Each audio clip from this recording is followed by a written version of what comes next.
everyone, welcome to Norm's Workshop. I'm Norm, and today in the workshop we're going to be restoring an old KitchenAid Stand Mixer. Stay tuned, we'll take you through the steps. This is part one of a three-part series. Here in part one, we'll show you how to disassemble your mixer and order replacement parts as needed. In part two, we'll cover sanding, masking, and repainting. And then in part three, we'll grease and reassemble the mixer. Oh, if we're helpful, don't forget to press that like or subscribe button. It's about to get exciting in the workshop. These KitchenAid mixers are built like tanks, and this one's been in our family for over 40 years without needing any maintenance or service done to it. This thing may look a little rough right now, but when we're done, it is gonna look amazing. Basic home repair skills and standard hand tools are all you should need. Here's a list of tools. Flat blade screwdriver, number 2 Phillips, number 3 Phillips, hammer, a rubber mallet, needle nose and standard pliers, a pin punch or a set of nail sets, and a plastic spatula or a putty knife. A container for small parts and a magnetic screw tray will help keep you organized. It should take 2 to 3 hours to complete this disassembly, and the parts cost will depend entirely on what you need to be replacing, but should be less than $50 total. The order of removal is not all that critical, but some parts are easy to remove or install before others. I think removing the drip ring first is the best way to go. It's just pressure fit in place, and removing it now provides the best possible leverage to pop it out without damaging it. Be careful not to scratch it, particularly if you plan to reuse it. Next up, we're going to remove the base plate. Tilt the unit over on its side, and you'll easily see 4 large Phillips head screws popping up from the bottom. These same size screws also connect the stand to the mixer head. Remove the 4 screws while holding the base steady, and then set the base aside. Flip the unit upside down so that the stand is facing upward. Remove the 4 Phillips head screws holding the stand to the head. Wiggle the stand a little bit to help release it as you pull it away from the mixer head. There are 2 positioning pins that may be causing some friction. The bowl lift is attached to the stand with 2 flathead screws. The bowl clip is attached to the lift with 2 small panhead screws. Remove all 4 screws. Remove the bowl clip and slide the bowl lift off of the stand.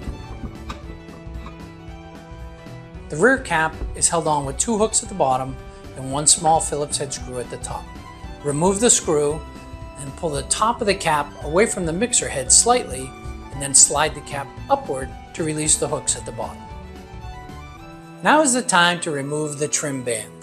This band fits into a recessed strip around the mixer and is attached by 2 tiny screws at the back of the mixer housing.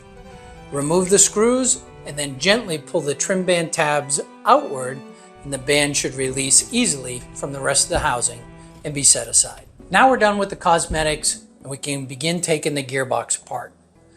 First thing we need to remove is the planetary gear assembly.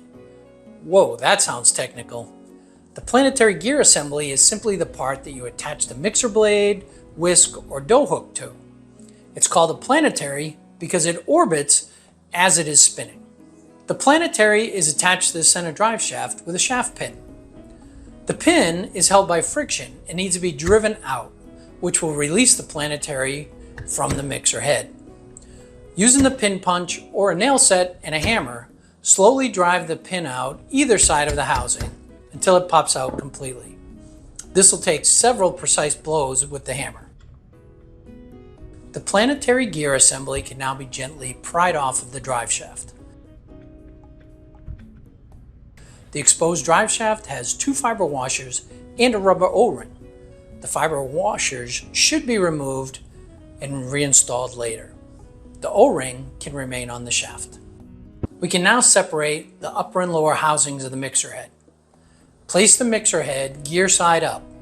There are 5 screws around the front of the housing, 2 screws in the middle, and 2 screws toward the rear. The 5 front screws have a non-threaded portion of the shaft, and the mid screws are actually shorter than the rear screws. Remove them all and store them for later. Roll the unit on its side and then gently pry apart the upper and lower housings. Carefully work with the gasket to free it from both housings without damage.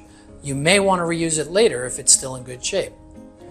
Remove the power cord grommet to totally separate the top from the bottom unit. And then carefully remove the power cord terminals if possible.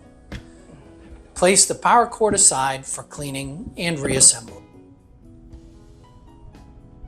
This next step is only required if you're going to be refinishing the mixer. Remove the screw and the washer from the speed control lever. Gently wiggle and lift the lever from the lower arm and remove the spring. Slide the spring rearward and it will come free from the back of the motor housing. If you haven't done it already, take a moment to remove the front accessory cap and the thumb screw. Well, we've managed to stay pretty clean up until now, but it is time to get dirty. So break out those disposable latex gloves, shop rags, and a roll of paper towels. We're going to need a tiny plastic spatula or a putty knife. We're trying to avoid metal tools because they could damage the housings or the gears. Place the upper housing face up on your table, and then take as much time as you need to remove all the big chunks of grease from the housing. Use a paper towel to keep your putty knife clean while you're working, and then use a fresh paper towel to keep your hands clean as well. Watch for any signs of metal chunks or shavings in the old grease, as this could be a sign of unnecessary wear to the gear system. The end of the worm gear can be very sharp, so be careful of your fingers when reaching into the housing. Pull the front accessory drive gear out to clean it separately. It should be easy to remove by sliding it backwards into the housing. Thoroughly clean the entire gear and gearbox using paper towels and shop rags. And then finally, clean out any towel pieces or lint and then set the upper unit aside. Now we're going to clean up the lower housing. Remove all the big areas of old grease just like you did with the upper housing. Remove the 3 screws at the base of the transmission gear set, and then lift the transmission straight up off of its pins. Lift the big gear and the drive shaft out of the housing, but remember, there's an O-ring at the end of that shaft, so be careful as you're sliding that up through the housing. Then thoroughly clean the transmission and both sides of the lower housing and set them aside. We can now finish the degreasing process by cleaning up the planetary housing.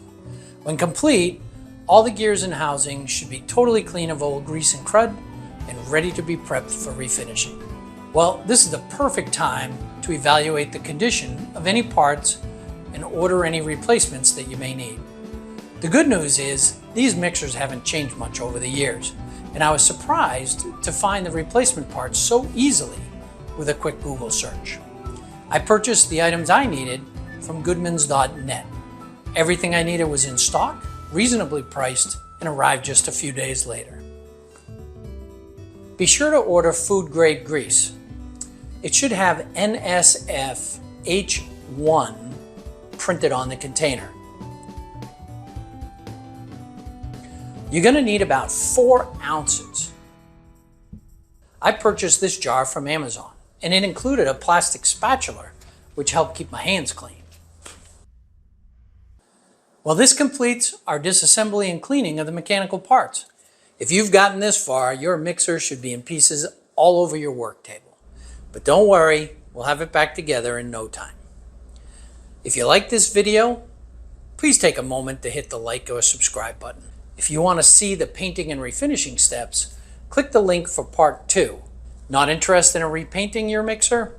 You can skip part 2 entirely, jump directly to part 3, where we'll grease and reassemble that pile of parts. Tune in again. It's always exciting in the workshop.